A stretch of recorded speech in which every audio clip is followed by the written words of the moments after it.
আল্লাহ তাআলা ছাড় দেন কিন্তু ছেড়ে দেন না। তাই মানুষ যত পাপই করুক না কেন এটা মাথায় রাখতে হবে, আল্লাহ কিন্তু ছেড়ে দেন না। একটা সময় সকল পাপের শাস্তি কিন্তু সে পাবে, অপেক্ষা শুধু শাস্তিটা পাওয়ার। আসসালামু আলাইকুম viewers, welcome back to my channel. আমাদের দেশের যে পরিস্থিতি, এই পরিস্থিতিতে আসলে প্রতিদিন নিত্য নতুন ব্লগ দেওয়াটাও এখন খুব কেমন জানি মনে হচ্ছে। যাই হোক, তারপরও দিতে হবে। তো আমাদের দেশ ভালো নেই, দেশের মানুষগুলো ভালো নেই।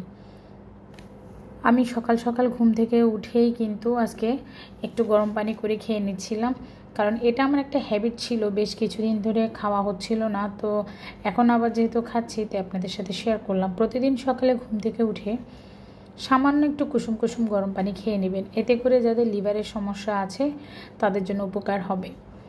আর সবাই যেহেতু ঘুমে, এই ফাঁকে আমি সুযোগ বুঝে গাছের পানিগুলো চেঞ্জ করে দিচ্ছি এবং একটু গাছের পরিচর্যা করছি।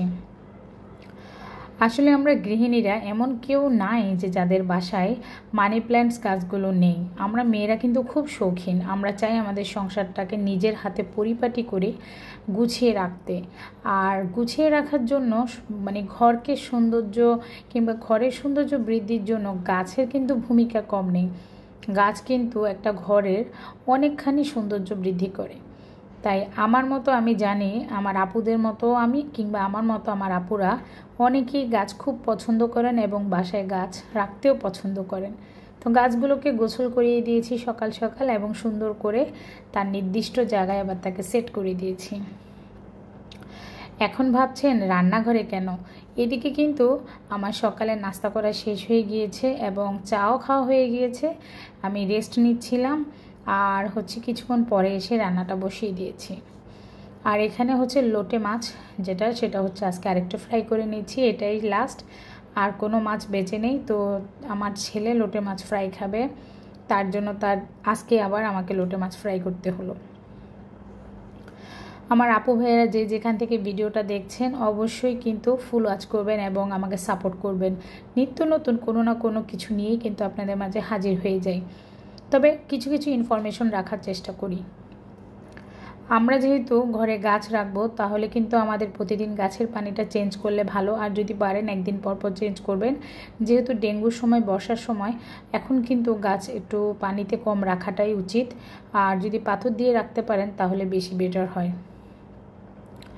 আমি এখানে 2 ঘরের বিছানাটাই একদম ফাটাফাট করে ঝাড়ু দিয়ে নিচ্ছি, কারণ সকাল থেকে এত লেজি একটা সময় কাটাচ্ছিলাম।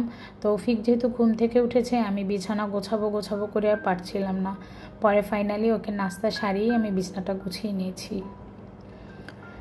এরপরে চলে আসলাম এখানে এই যে অ্যাকুরিয়ামের সামনে। সেদিন আমি অ্যাকুরিয়ামের পানি চেঞ্জ করেছিলাম এবং পাথরগুলো ধুয়ে গ্লাসটাকে ক্লিন করে আবার রিসেট করেছি। তো এটা ছেলেরাই করেছে, আমি অতটুকু ভিডিও আর ক্লিপ নিতে পারিনি, কারণ আমি তখন আবার অন্য কাজে ব্যস্ত ছিলাম। এখন আমি দুপুরে রান্নাবান্না শেষ করে চলে আসলাম একটু ফার্নিচার মুছবো। তো ফার্নিচার মুছতে এসে দেখলাম অ্যাকুরিয়ামের মধ্যে ময়লা হয়েছে। তো আগে এইটার যে সেলফটা, এগুলো ভালো মতো করে ক্লিন করে নিচ্ছি। সবগুলো জিনিস নামিয়ে নিয়েছি। এখানে যে মাটির পটগুলো দেখছেন, এগুলো কিন্তু আমার কেনা না, আমি নিজেই তৈরি করেছি। যেহেতু ঘরে দধি আনা হয় ছোট ছোট হাঁড়ির মধ্যে, কিংবা আমি কোথাও চা খেতে গেলে মাটির হাঁড়িতে চা দেয়, তো সেগুলো আমি কাগজে করে পেঁচিয়ে নিয়ে আসি। তারপরে আমি ফেব্রিক্স দিয়ে সুন্দর করে পেইন্ট করি, দেন আইকা দিয়ে আমি মিরর সেট করি এবং তুলি দিয়ে সুন্দর সুন্দর ডিজাইন করার চেষ্টা করি। আমি জানি না কতটুকু ভালো লাগছে আপনাদের কাছে, তবে আমি বিভিন্ন ধরনের পট কালেক্ট করি, মানে এরকম ছোটো ছোটো পটারিগুলো কালেক্ট করেই আমি কিন্তু ঘরের নানা জিনিস তৈরি করি। এই পেইন্ট করা আমার ছোটোকাল থেকেই শখ। আর এখানটা বাকি যে জিনিসগুলো আছে সেগুলোকে সুন্দর করে সাজিয়ে রাখার চেষ্টা করছি। অনেক দিন আমি নিজেও হাত দিতে পারছি না, আবার খালাও করে দিচ্ছে না। তো আজকে যেহেতু সুযোগ পেয়েছি একটু, তাই আমি করে নিচ্ছি। আর এখানে ছোট্ট একটা ফিরির মতো আছে, এটার মধ্যে গাছ রাখা হয়। তো আমি দুটো এনেছিলাম, একটা আমার অন্য একটা টুলের মধ্যে, আর একটা এখানে সেট করেছি, যেখানে আমি ছোট মাটির পটারি এখন বর্তমানে রাখছি। তো এই যে সুন্দর করে সাজিয়ে নিলাম। হঠাৎ করে মনে পড়ে গেল একটা কথা বলতে তো ভুলেই গিয়েছি, আমার আপু ভাইয়েরা একটা লাইক অবশ্যই দিবেন, কারণ আপনারা ভিডিও দেখেন হয়তো ভুলে যান যে লাইকটা দিতে। শুরুতেই একটা লাইক দিয়ে ঢুকে যাবেন, তারপরে ভিডিও দেখে একটা কমেন্টস করবেন। তো অনেকেই ইদানিং ভিডিও ছাড়ার সাথে সাথেই হচ্ছে আমি প্রথম এটা লিখে বলেন যে পিন করে দেন। আসলে লেখাটা কিন্তু আমাদের উচিত না, আমি নিজেও এখন এগুলো লেখা ছেড়ে দিয়েছি। যাই হোক, 1-2 মিনিট ওয়েট করবেন, 1-2 মিনিট ওয়েট করে তারপরে লিখবেন যে আপু আমি প্রথম ভালোবাসা দিয়ে শুরু করছি, কিংবা আসসালামু আলাইকুম, কিংবা আপু। কারণ একদম শুরুতেই যারা কমেন্টস করেন তারা কিন্তু ফুল ভিডিও একদম কাছের মানুষগুলো ছাড়া কিন্তু সিন করে না। আর 2-3 সেকেন্ড কিংবা 30 সেকেন্ডের মধ্যে কেউ কমেন্টস করবেন না, ন্যূনতম 2 মিনিট সময় দিবেন কিংবা 1 মিনিট সময় দিবেন। পুরাতন আপু ভাইদের কাছে একটা রিকোয়েস্ট, যারা আমাকে সাব করে রেখেছেন, আমি আপনাদের এখনও ব্যাক দিতে পারিনি, কমিউনিটিতে একটা লেটার দিয়ে যান। আমি তো প্রতিদিন কমিউনিটি চেক করি আপনারা কে কী দিচ্ছেন, কীভাবে ভালোবাসা দিচ্ছেন। তো আশা করি আপনারা বুঝতে পারছেন। অবশ্যই আপনাদের কাছে আমি সহযোগিতা কাম্য করি কিংবা সহযোগিতা আশা করি। তো এখানে সোফার কাভারটা খুব নোংরা হয়ে গিয়েছে, বালু পড়ি জাস্ট, আর কিছুই না। কেউ তেমন এখানে বসে না। তো এটা তুলে নিচ্ছি আজকে, তুলে যেটার মেইন লুকটা হচ্ছে এটা। এখন পিলোগুলোকে সুন্দর করে সেট করে দিব, সাজিয়ে নিচ্ছি। আর আমার ড্রয়িং রুমে কিন্তু আমার একটা শখের জিনিস আছে, অনেক দিন যাবত থেকে ধরা হয় না আমার শখের জিনিস। তো চলে এসেছি আজ আমার শখের জিনিসটা আপনাদের সাথে দেখাচ্ছি, শেয়ার করছি। আমার নিজের টাকা দিয়েই কেনা। ছোটোকালে বাবাকে বলতাম, বাবা আমাকে একটা হারমোনিয়াম কিনে দাও না, তো বাবা বলতো যে না আমি এগুলো কিনি না।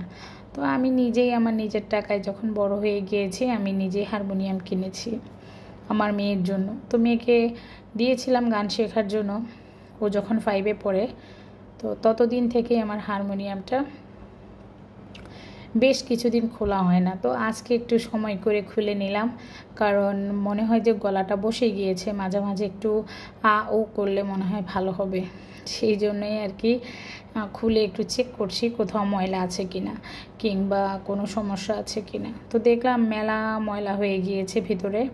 উপরে কাভারটা আমি ধুতে দিয়েছি, 1-2 দিন লাগবে। আর এখন খুলে একটু চেক করছি, চিন্তা করছি যে 2-3 দিন খোলা থাকবে, ওই 2-3 দিন একটু বাজিয়ে দেখব। আর তৌফিক এখন আপনাদের সাথে একটু একটু করে বাজিয়ে দেখাচ্ছে। দেখেন, হারমোনিয়াম খুললে সবচেয়ে বেশি তৌফিক অস্থির হয়ে থাকে কখন সে বাজাবে, তার হারমোনিয়াম বাজানোর খুব ইচ্ছা। তো কথা বলতে বলতে আমার কিন্তু এফাকে গোসল হয়ে গিয়েছে, খাওয়া দাওয়া শেষ, সম্পূর্ণটাই শেষ। রেস্ট নিয়ে চলে এসেছি যে আমার হাজব্যান্ড কী এনেছে সেগুলো চেক করি। তৌফিক ফোনে বলেছিল সে কেক খাবে, তো আমার হাজব্যান্ড দেখলাম যে কী নিয়ে আসছে, এগুলো এখন একটু আপনাদের সাথেও খুলে শেয়ার করছি। এগুলো কিন্তু বিকালের নাস্তা। বাটার বন এনেছিল মুসলিম সুইট থেকে। মুসলিমের মিষ্টিগুলো খুব মজা। আমার ছেলে বেশি দামি মিষ্টি খেতে পারে না, ও নর্মাল মিষ্টিই খায়, কিন্তু সেটা সাদা মিষ্টি হতে হবে। তো ওর জন্য মিষ্টি নিয়ে এসেছিল, আর ও মিষ্টি যেহেতু পছন্দ করে একসাথে 2-3টা খেয়ে নেয়। আর এখানে কেক এনেছিল, সবাই কিন্তু এক ফাঁকে কখন একটু একটু টেস্ট করেছিল জানি না। তো এখন খুলে দেখি যে মোটামুটি 1-2 পিস শেষ। তো আমি 1 পিস নিলাম খাবো বলে, যে আমি এখন খাই। আর কিছু আম এনেছিল তৌফিকের জন্য, ও যেহেতু দুধ ভাত খায় তার জন্য আম প্রয়োজন, কিংবা কলাটা সে পছন্দ করে না, সেই জন্য আমগুলো আমি এখন খুলে সেট করে দিচ্ছি। তো আজ অনেক কথাই আপনাদের সাথে শেয়ার করেছি ভালো মন্দ মিলিয়ে। তো আমার কথা যদি কারো খারাপ লাগে অবশ্যই ক্ষমা সৌন্দর্য দৃষ্টিতে দেখবেন। আর যদি এই আপুটার কথা ভালো লেগে যায়, কোনো অংশ আপনাদের জীবনের সাথে মিলে যায় কিংবা প্রতিদিনের নিত্য কাজের সাথে কোনো মিল থাকে, অবশ্যই সাপোর্ট করে পাশে থেকে যাবেন। আল্লাহ হাফেজ।